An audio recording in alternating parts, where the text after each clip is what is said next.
नमस्कार दोस्तों। महाभारत की कहानियाँ आज भी प्रासंगिक है। महाभारत में भगवान श्री कृष्ण के द्वारा बोले गए अनमोल वचन आज भी लोगों के जीवन में लागू होते हैं। महाभारत को पंचम वेद कहा जाता है।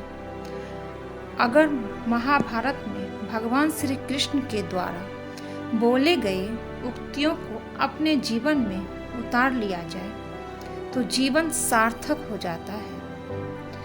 आज मैं भगवान श्री कृष्ण के ऐसे ही 15 अनमोल वचनों को सुना रही हूँ, जिससे आप भगवान श्री कृष्ण कहते हैं जो भी मनुष्य इसे अपने जीवन में उतार लेंगे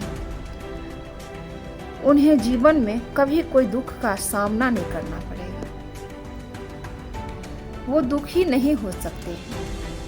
पहला, कर्म का फल व्यक्ति को उसी तरह ढूंढ लेता है जैसे कोई बछड़ा सैकड़ों गायों के बीच में अपनी माँ को ढूंढ लेता है। दूसरा, आत्मा न जन्म लेती है न मरती है, न ही इसे जलाया जा सकता है न ही इसे भिगोया जा सकता है।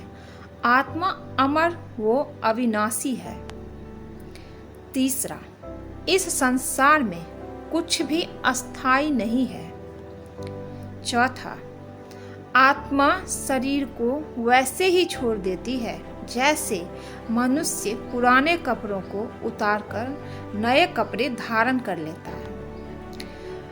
पांचवा, मन शरीर का हिस्सा है। सुख दुख का एहसास करना आत्मा का नहीं शरीर का काम है। मान अपमान, लाभ हानि, खुश होना दुखी होना सब मन की शरारत है। छठा, जब यह संसार ही अस्थाई नहीं है तो इस संसार की कोई वस्तु कैसे अस्थाई हो सकती है। सातवां, मैं सभी जीवों में विद्यमान हूँ। मैं चींटी में भी विद्यमान हूँ और हाथी में भी विद्यमान हूँ। आठवां, सारे रिश्ते नश्वर हैं और केवल शरीर से जुड़े हुए हैं। जैसे ही व्यक्ति की मृत्यु हो जाती है आत्मा शरीर को छोड़ देती है। आत्मा का शरीर से जुड़े रिश्तों से कोई नाता नहीं रह जाता है। नौमा बोले हैं, मेरे भी कई जन्म हो चुके हैं, तुम्हारे भी कई जन्म हो चुके हैं। ना तो मेरा आखिरी जन्म है और ना या तुम्हारा आखिरी जन्म है। 10वां, एक वर्तमान परिस्थिति में जो तुम्हारा कर्तव्य है वही तुम्हारा धर्म है। धर्म व्यक्तिगत होता है।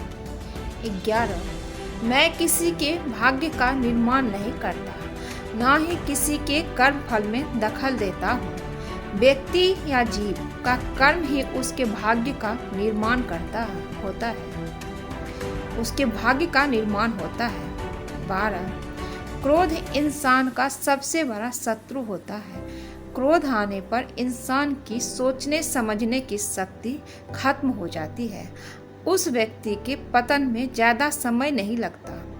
13, व्यक्ति कर्म करने से कभी छुटकारा नहीं पा सकता है, इसलिए तुम्हें हमेशा कर्म करते रहना चाहिए, क्योंकि कर्म के बिना तुम्हारे शरीर का निर्वाह भी नहीं हो सकता है। 14, परिवर्तन ही संसार में अस्थाई है, इसलिए परिवर्तन से घबराना नहीं चाहिए। 15, मन को नियंत्रण में रखना किसी घोड़े के नवजात शिशु को नियंत्रण में रखने जितना कठिन होता है। अगर इस 15 वचन को अपने जीवन में उतार ले तो सच में दुख नहीं होता है। दुखी होने का कोई मतलब ही नहीं बनता है। अगर ये वीडियो आपको अच्छा लगे तो प्लीज़ चैनल को लाइक कीजिए, शेयर कीजिए, सब्सक्राइब कीजिए।